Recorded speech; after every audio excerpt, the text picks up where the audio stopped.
আজকে আমরা একটি টর্চ লাইট ঠিক করব। আসসালামু আলাইকুম। আপনারা যে টর্চ লাইটটি দেখতে পাচ্ছেন, এটির বুকের লাইটটি জ্বললেও উপরের ফোকাস লাইটটি জ্বলে না, চার্জ হয়, সবকিছু ঠিক আছে, কেবল উপরের লাইটটি জ্বলে না। আমার কাছে আরও একটি নষ্ট লাইট আছে যেটার উপরের বাল্বটা জ্বলে, ওইটার থেকে আমরা এটা রিপ্লেস করে নিব। প্রথমে স্বচ্ছ সাদা অংশটা তুলে নিতে হবে। এটা তুলে নিলে নিচে আপনারা তিনটি স্ক্রু দেখতে পাবেন।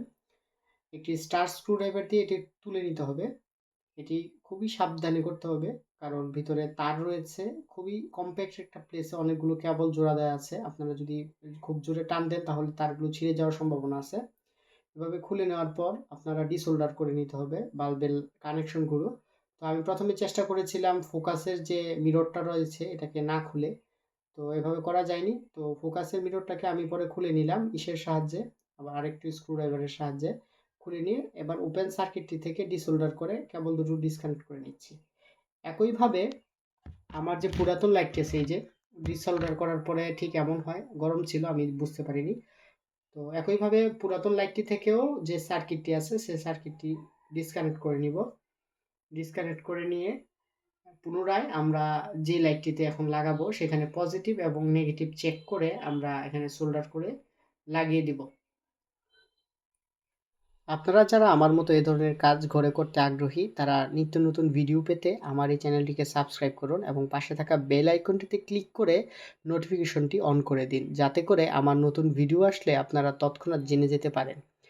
তো ডিসোল্ডার করার কাজ শেষ এবং আমি নতুন লাইটটিতে আবার সোল্ডারও করে নিয়েছি। এখন এটিকে সার্কিটটিকে মিররটিতে লাগিয়ে দিচ্ছি, রিফ্লেক্টিং মিররটিতে দুটো স্ক্রুর সাহায্যে। লাগানোর পর এখন আমরা সব কিছু আগের জায়গায় বসিয়ে দেব, এটুকুই কাজ।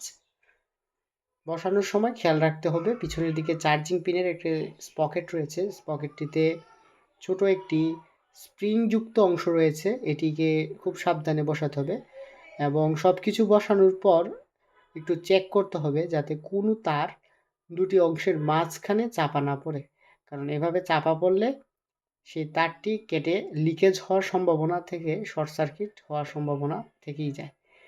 তো আপনারা সবাই চেক করে তারপরে লাগাবেন। আর ঘরে বসে যারা এই ধরনের কাজ করেন তারা অবশ্যই সর্বোচ্চ সতর্কতা অবলম্বন করবেন। আমার কাজ শেষ, প্রায় তিনটি স্ক্রু লাগিয়ে দিব। স্ক্রুগুলো লাগিয়ে দেওয়ার পর আমি লাইটটিকে যথাস্থানে বসিয়ে তারপর স্বচ্ছ সাদা অংশটি একটু চাপ দিয়ে লাগিয়ে দিব। পুনরায় তারগুলো চেক করে নিলাম। স্বচ্ছ অংশটি লাগিয়ে দিলে এটি প্লাস্টিকে আটকে যায় প্লাস্টিক লকের সাহায্যে। চলুন দেখে নেওয়া যাক লাইটটিকে জ্বালিয়ে। বহুদিন ধরে উপরের লাইটটি না জ্বালানোর কারণে সুইচটি কিছুটা জ্যাম হয়ে গিয়েছে। আমরা এখন চেক করব উপরের লাইটটি জ্বলছে কিনা।